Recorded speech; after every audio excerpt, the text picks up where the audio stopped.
حدیث قدسی میں ہے کہ اللہ عز و جل نے حضرت سیدنا موسیٰ علیہ السلام سے فرمایا، اے موسیٰ علیہ السلام،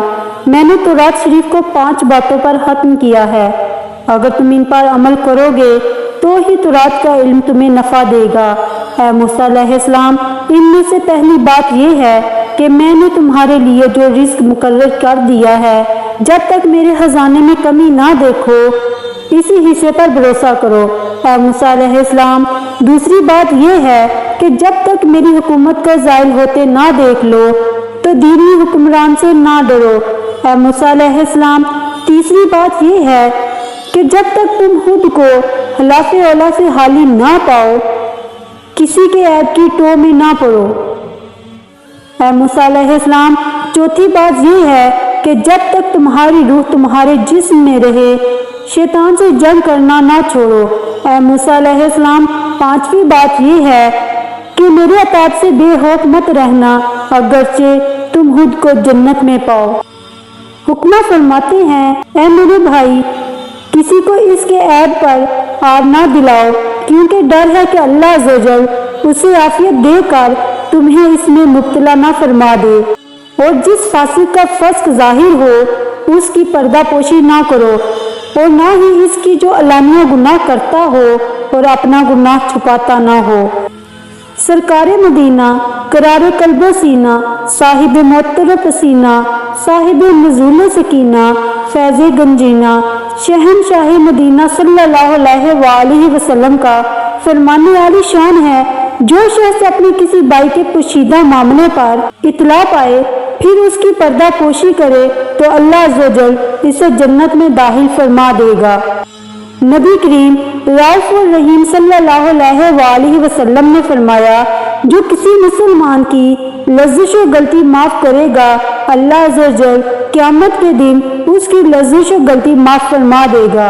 امام اعظم ابو حنیفہ رحمۃ اللہ علیہ کے پڑوس میں ایک شرابی نوجوان رہتا تھا۔ امام اعظم رحمۃ اللہ علیہ رات میں کتب کا مطالعہ اور قرآن پاک کی تلاوت کرنے کے لیے شب بیداری فرماتے تھے۔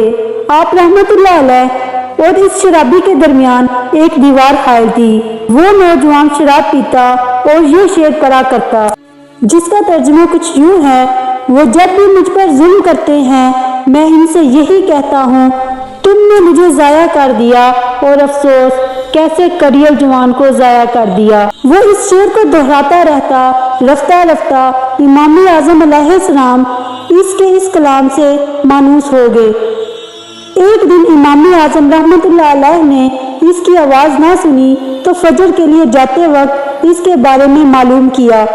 تو آپ رحمۃ اللہ علیہ کو بتایا گیا۔ کوتوال نے اسے نشہ کی حالت میں پایا تو جیل میں ڈال دیا، تو آپ رحمۃ اللہ علیہ نے فجر ادا کرنے کے بعد کوتوال کے گھر تشریف لے گئے اور اس کا دروازہ کھٹکھٹایا اور اپنے آنے کی اطلاع کی تو کوتوال فوراً ننگے سر برہنہ پاؤں باہر نکل آیا اور آپ رحمۃ اللہ علیہ کا ہاتھ چوم کر عرض کرنے لگا، یا سیدی، میں کب سے اتنا معزز ہو گیا کہ آپ رحمۃ اللہ علیہ کو خود چل کر میرے پاس آنا پڑا۔ تو آپ رحمۃ اللہ علیہ نے فرمایا، میرے ایک پڑوسی کو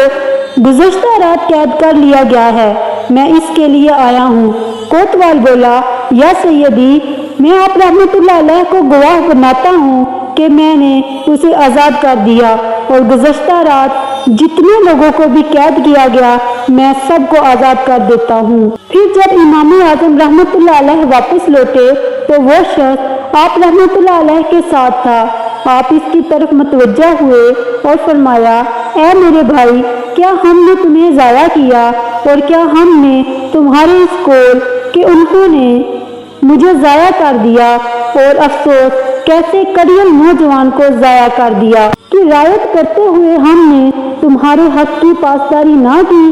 وہ کہنے لگا، خدا کی قسم، آپ رحمۃ اللہ علیہ نے مجھے ضائع نہیں کیا بلکہ میری رعایت کی۔ اللہ عز و جل آپ رحمۃ اللہ علیہ کو پڑوسیوں کی جانب سے اچھی جزا دے،